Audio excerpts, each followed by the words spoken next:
Mariam Ndir est née à Dakar après une formation initiale en sociologie à l'université Gaston Berger de Saint-Louis. Elle décide de poursuivre ses études en France et opte pour la communication. Elle sort son premier roman, Destin croisé, en 2014. Le tome 2 suivra en 2019. Fidèle à sa liberté de plume, l'auteur s'attaque au genre biographique en 2021 et publie Serigne Abdoulaye Mbacké Borom Derby, le visionnaire de Darou Rahman. Elle revient en 2023 à la littérature romanesque avec Sans regret, un ouvrage de 284 pages auto-édité où l'université Gaston Berger de Saint-Louis est le théâtre d'une passion amoureuse. Une jeune fille se retrouve entre le feu de l'amour et le sang. L'histoire de Sophie est celle de milliers de femmes condamnées à lier leur vie à un homme qu'elles n'aiment pas pour agréer la volonté de leur famille. Mais qui peut séparer ce qu'Allah a réuni? Deux hommes, une femme, trois destins étroitement liés pour le meilleur et pour le pire.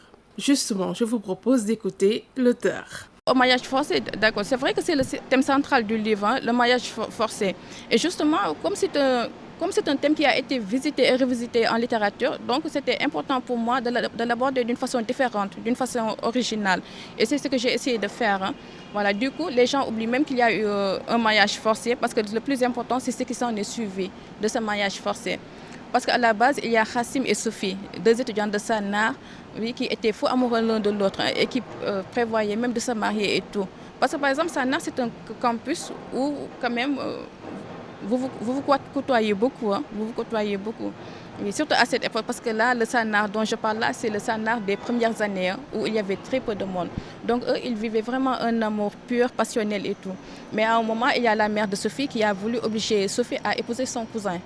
Et ce qui est intéressant aussi de voir, c'est la bonne éducation de Sophie. Parce que vous voyez, c'est une femme qui est déterminée, qui a une force de caractère et tout, et qui ne voulait absolument pas de ce mariage. Mais par sa bonne éducation, elle a accepté la décision de sa mère. Hein. Elle s'est rangée à ça, bien qu'elle aimait Khassim. Hein. Voilà. Et en ce qui concerne la parentalité, voilà. Ici aussi, il s'agissait de montrer que on peut être parent sans avoir enfanté. Ce n'est pas parce que quelqu'un vient, ce n'est pas parce que on a élevé un fils qui n'est pas le nôtre, qu'il n'est pas notre fils. Hein. Parce que Habib, vous voyez, il a un amour extraordinaire pour Chérif. Et justement, j'ai essayé d'insister là-dessus, hein, l'affection, vraiment la profonde affection qu'il y a à Habib et Chérif. Dans ce style léger et fluide qui correspond bien à ses histoires, Mariam Ndir nous livre un récit où l'amour unit et désunit, la parentalité fait le bonheur des uns et le malheur des autres, l'amitié et la fratrie donnent de la force. Un roman avec beaucoup de suspense à lire, absolument.